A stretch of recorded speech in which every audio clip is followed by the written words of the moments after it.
All right. So with this unit, as I've said, there's two causes of war that we're trying to understand.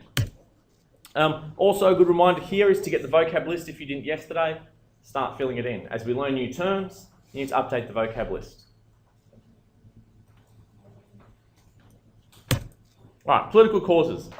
This is the idea that states have a desire to change governments, and in order to do that, they have to go to war. So we don't like the government that your country is operating. It's not friendly with ours. It won't trade with us. It won't let us set up military bases. We're going to change your government. And to do that, we need to invade. We need to control your capital. We need to put in place a new government.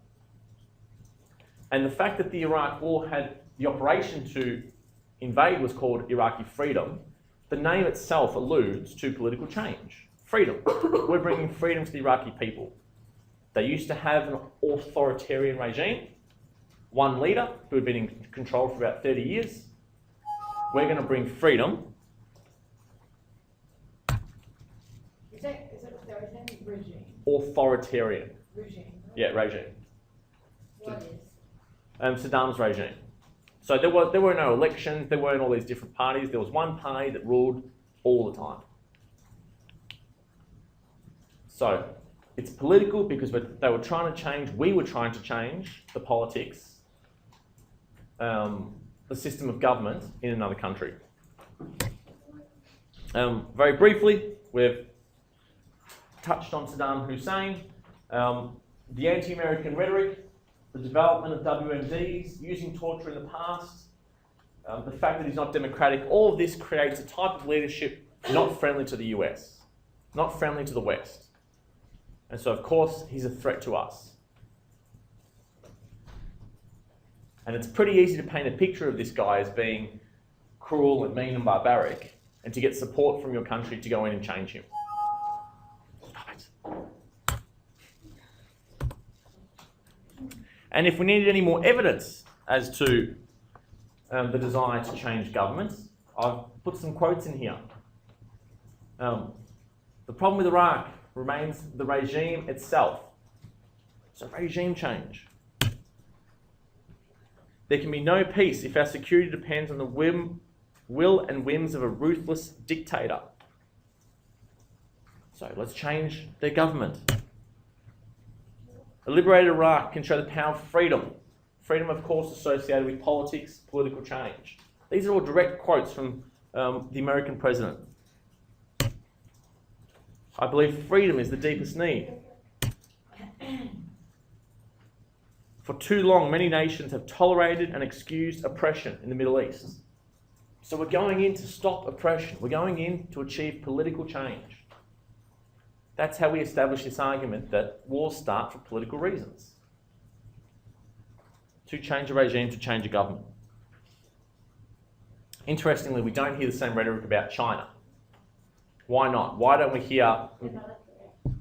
They're definitely a threat. They've got a huge military. Because they're working together, they're getting loans. Number one, they're very closely interlinked with the US, that's right. They're funding their deficit. They keep giving them the loans. What else has China got that means you don't want to poke them with a stick all the time? They've got nuclear weapons and they've got the largest standing army on Earth. You don't keep poking a big bear. At one point he's going to wake up and bite you. Catherine. Quick message. I'm enrolling online and my signature does not look anything like it because you have to do it online. That's fine. Don't you need your passport? Can you just do it online? You might know your passport number. I don't know. I haven't actually done it Yeah, you myself. need your passport. Oh, so you're not enrolled? I did mine back in the Stone Age when you had to fill in paperwork. Lastly, a comment about dictators, free nations, oppressive governments. You put all of this together and we've got it from the president's mouth. We don't need to read between the lines. We don't need conspiracy theories. He's telling us we want to change the government of Iraq and we're going to go to war to do it.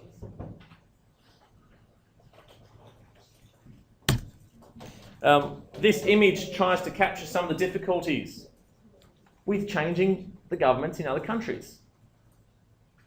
And it's often called the exporting democracy argument, that we try and export democracy because it works for us onto other states because we think it'll work for them.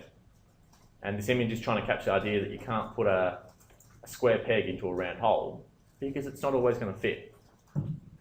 It took Western nations hundreds, if not thousands of years to get democracy right. And some say we still can't do it right. Compulsory voting, some people say, is entirely undemocratic. This image is trying to say no matter how hard you push that peg, it's not going to go through that hole. No, I don't have that video. This is a short speech by Bush. If you open the link on my classes, it's, or that link there, it's the full text. All right, these are the questions I asked you to answer. So these should have been actually answered. Did we all do it? That was a yep. Nat, how did Bush feel about Saddam? You can just read your answer if you like. Yeah. Can you open it? Yes, open it. By all means.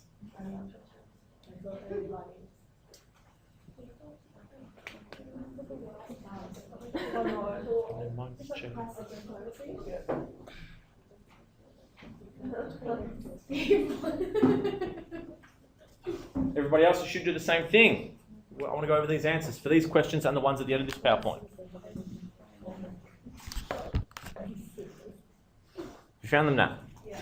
Excellent. How did Bush feel about the Saddam regime? He didn't like it. Wow, that's succinct. He said that Saddam was ruthless and aggressive dictator. Yes? And he believed that oppressive governments support terror while free governments fight the terrorist amendments, thus basing his feelings about the Saddam regime. Thank you. Absolutely.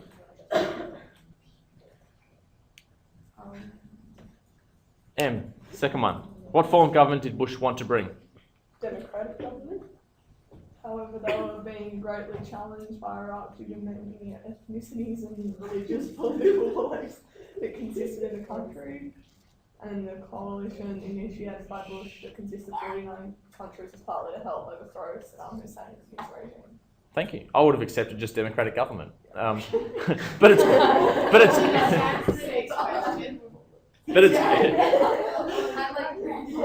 great that you went further and pointed out some of the challenges they had, and still have one of them being ethnic groups who hate each other. 49. It was The third one, Anna, what does he hope to achieve for Iraq in terms of political change?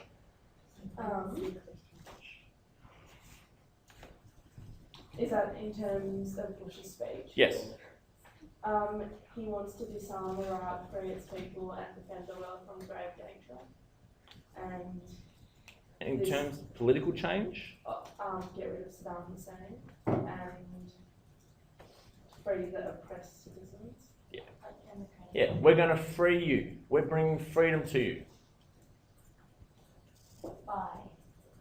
By making war on you first.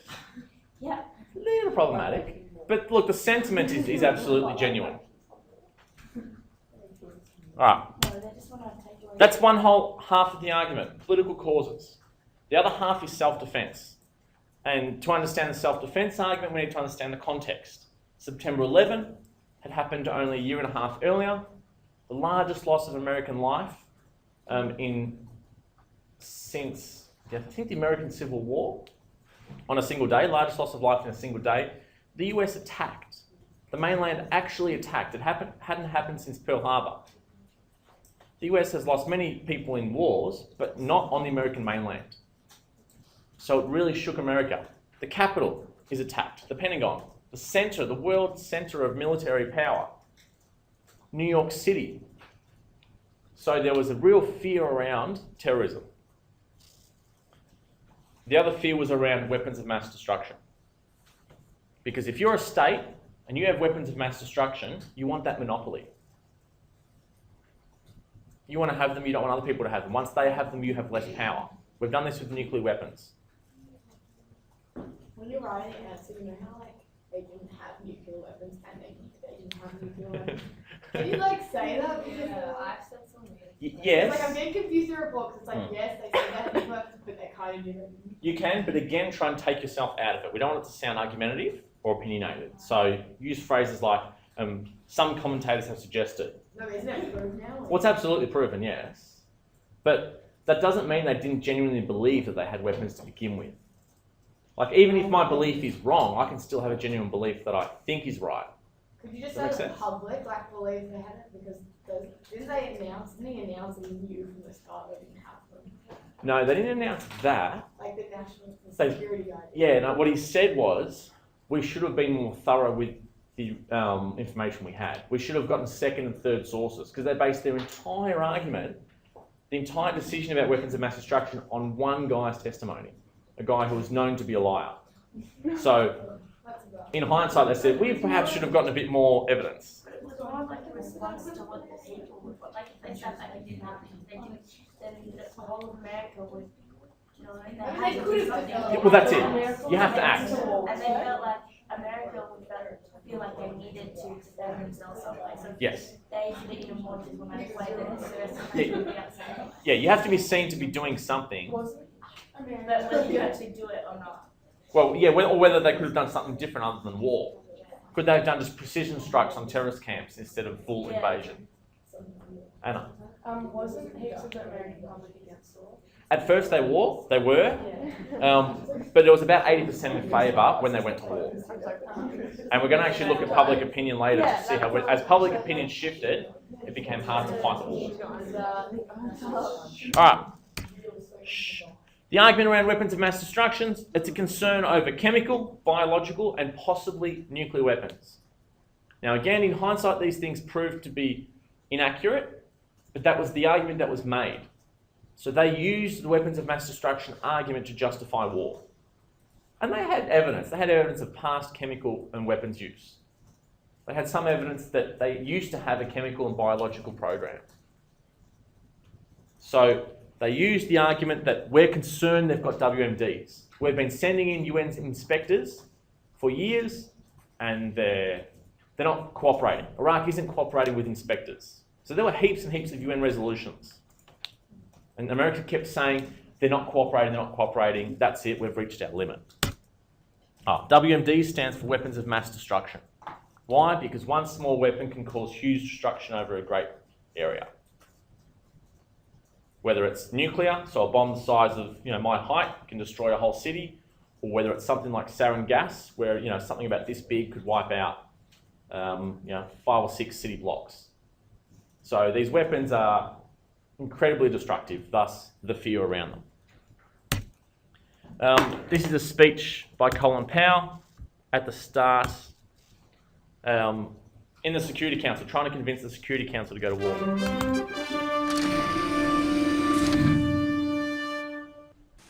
One of the most worrisome things that emerges from the thick intelligence file we have on Iraq's biological weapons is the existence of mobile production facilities used to make biological agents.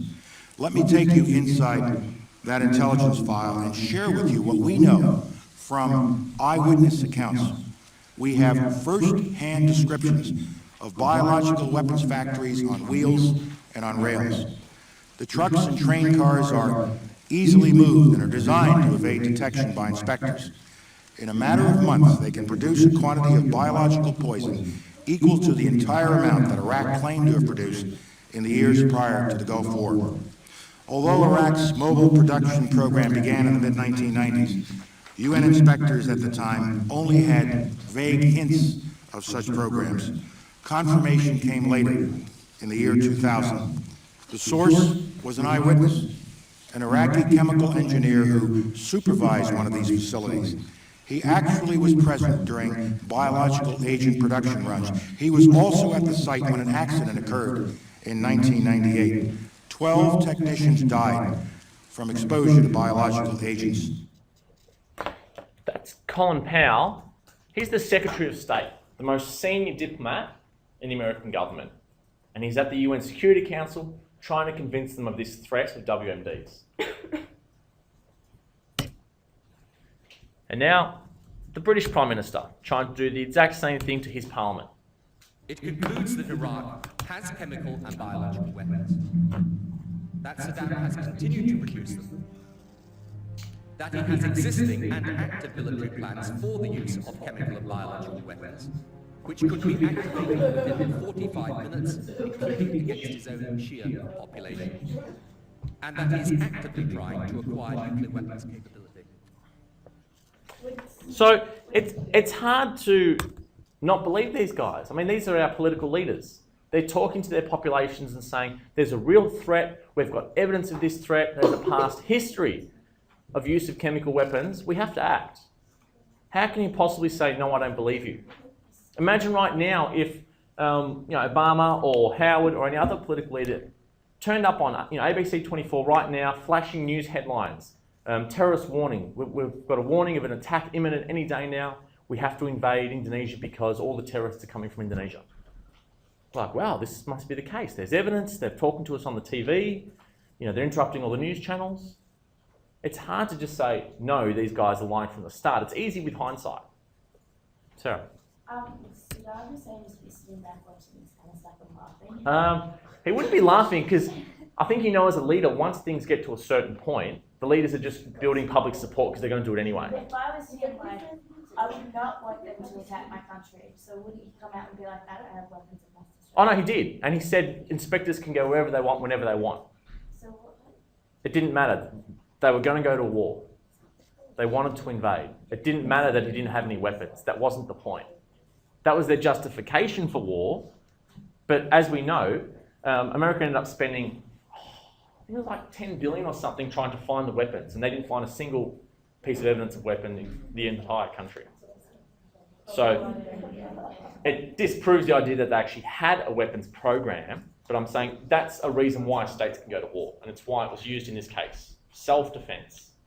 So you talk broadly about self-defense, and then you go specific to the threat of terrorism and the threat of WMDs.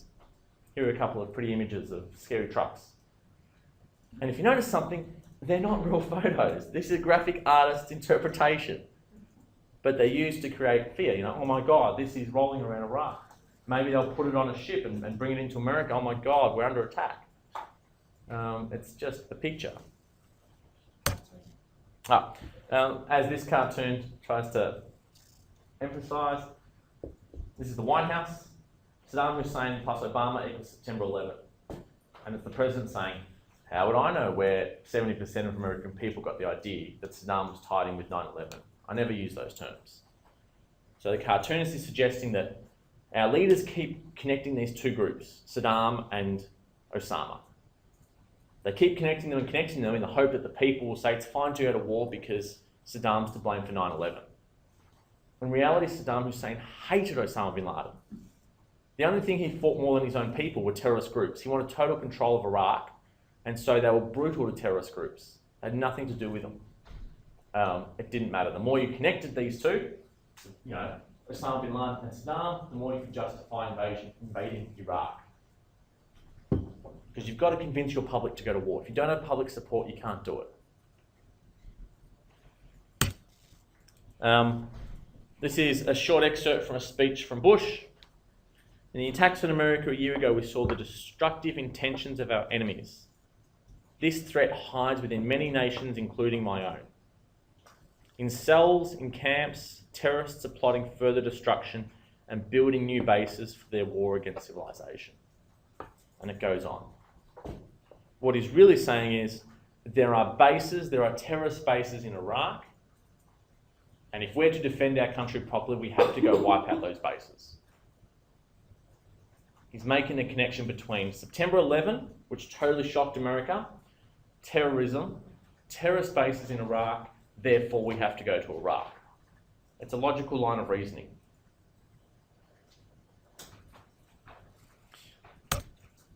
All right. I now veered a little bit off to introduce just war theory. And there's a reading in your subject reader. If you haven't read it, please do. But broadly, the theory outlines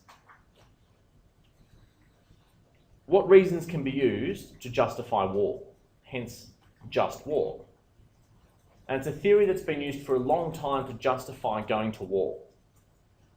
So something like just cause. This means there are causes which are justified to go to war, such as self-defense. So the just cause argument is we have a justified cause to defend ourselves. We don't want to go to war.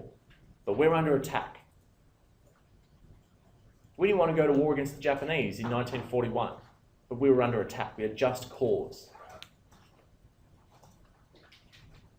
There are several other ones there. Legitimate authority is a fascinating one. The UN would probably suggest that the UN Security Council ultimately has authority over deciding if a state can take action, military action. If you're a realist, you'd say that states ultimately make the decision. They're the legitimate authority. And this one here is really interesting. It's last resort. Before turning to war, all reasonable approaches to a peaceful solution need to be employed. And America argued this. They said, we've tried everything peaceful. We've sent in weapons inspectors to look for these weapons, but they keep getting kicked out. We've tried UN sanctions. We've tried negotiating with the Security Council. We've tried diplomatic pressure. We've tried economic sanctions. We've tried every single thing, all reasonable approaches, but they're not working. So our last resort is military invasion. So literally this phrase, just war and just cause, was used in Bush's speeches all the time. His speechwriters probably literally had this page of the different principles next to them while they were writing the speeches. What's Arbitrary? Where does it appear? legitimate authority? Yeah. Something's arbitrary. It's not quite random, but it's without justification.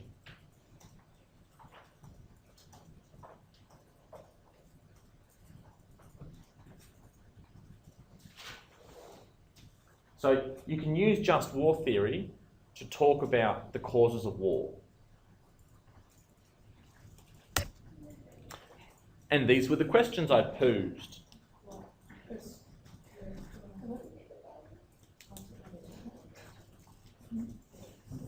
Start with a simple one. Kate, what are WMDs? Okay. All right, do the next one as well then. What reference does Bush make to WMDs in his speech?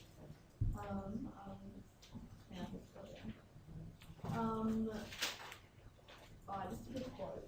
Okay, what's the quote? Yeah. I said, the fundamental problems are arguments and nature of the region itself. Yeah, saying the homicide dictator who's addicted to weapons of mass destruction. Okay. So he's literally saying, Hussein is a dictator who has addicted to weapons of mass destruction. He's saying it outright, he's not pretending. Pearl, how does Bush reference the threat to terrorism? This one's a little more subtle. You've done not up to that one. Can I ask what speech you mean? Because he has like 70 speeches. about This is the war. one from the subject reader. Okay, because I thought it was like the Axis of Evil one. Okay. Okay. Well, if you've got a reference, look, No, I don't really. I just like to you can use any evidence. So you could refer to that one if you wanted. That's not a wrong answer at all. Because every speech prior to the war was about building up and explaining to the public why we're justified to go to war. So any reference works. And I know because we're not going to be writing an essay on it. Mm-hmm. Can we use, because for that question I used the quote. Yeah. Is that alright? Yes. But any question you're going to get is like the one I put at the start. It's going to be really broad, like what are the causes of conflict? Oh, okay. And then from there, you build your own answer. So I would say that like, So for question 3 we're looking at, how does Bush reference terrorism? I said that Bush states that the threat of terrorism is not only confined to the boundaries of the Middle East, yet it exists internationally, including in his own country. Okay. Anyone add anything to that? Yeah, I didn't get questions. Yeah. Because it's the end of the speech. Oh, Lucy Lou.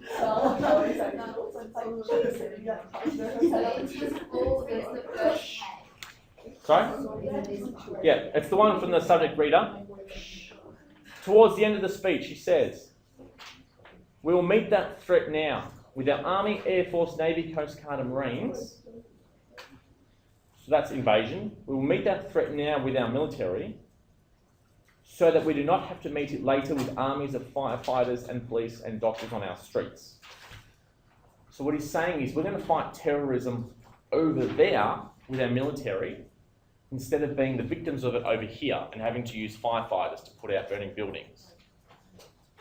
So the reference is almost a reference to September 11. Instead of having to fight the results of terrorism here after they've blown something up or done something bad, let's go fight it over there with our military, which we've trained for this exact purpose. So it's a short quote towards the end of that speech. With the dissertation report, Yeah.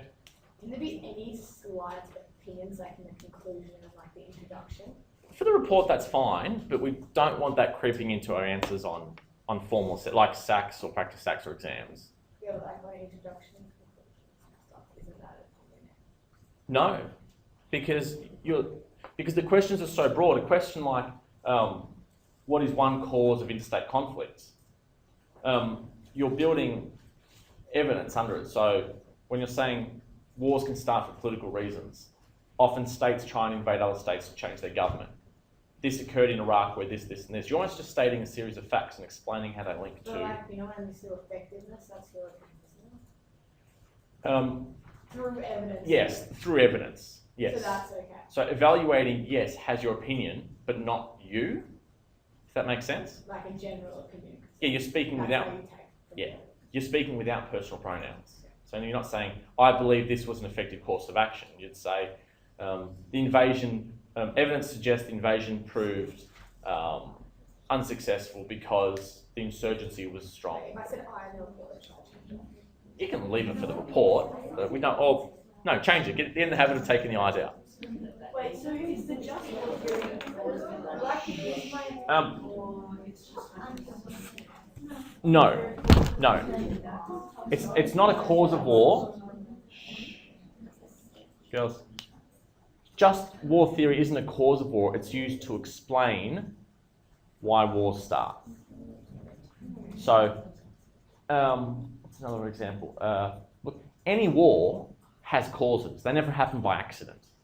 Every war has causes. Some of them are ridiculous. There's two leaders fighting over, a tiny strip of land, but that's still a cause.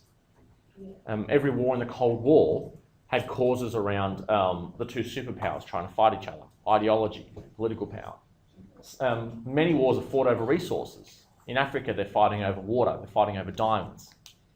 So there are lots of different causes. I want to try and make it simple and just say, here are two causes that we can build a pretty easy argument so that even if they try and stump us with a 10 marker, we can keep elaborating and build out to get our full marks. America's fighting over what? Like, They're fighting to defend themselves. yeah, like, so to have peace. Peace. Yeah. They're fighting for peace. Well, it's much easier to go fight against a threat somewhere else than to fight that threat in your own backyard. You'd rather fight them across the street before they get into your backyard. The last two questions. Just war theory, Frankie? Just war theory attempts to reconcile three things: taking human life is seriously wrong, states have a duty to defend their citizens and justice, and protecting innocent human life and defending important moral values sometimes requires willingness to enforce that. Yeah, and that last bit's important. You're not saying war is good. They're recognising that war is really bad, but sometimes it's necessary. They're saying sometimes it's necessary to protect civilians, to protect innocents. It was actually developed by theologians, by some archbishops. It's a Christian doctrine. So they're not saying violence is good, but they're saying sometimes it's necessary to achieve good. And how can it be used to explain the causes of the Iraq War? Anyone?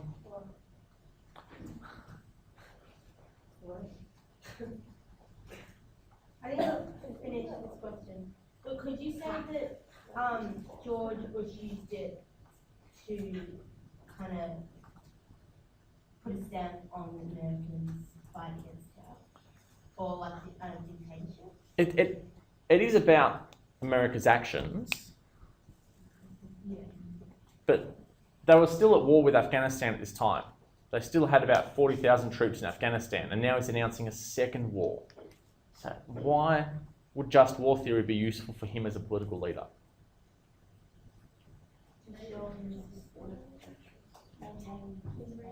Yeah, it explains something. If something is justified, even if you think it's bad, we say, well, it's justified. You know, I didn't want to get in a fight with someone, but he was attacking someone else, some poor kid, so I had to step in. So my actions were justified. You know, I didn't want to pick up a gun and go shoot people, but the people I was shooting were shooting civilians, so my action was justified. It's a way of justifying violence.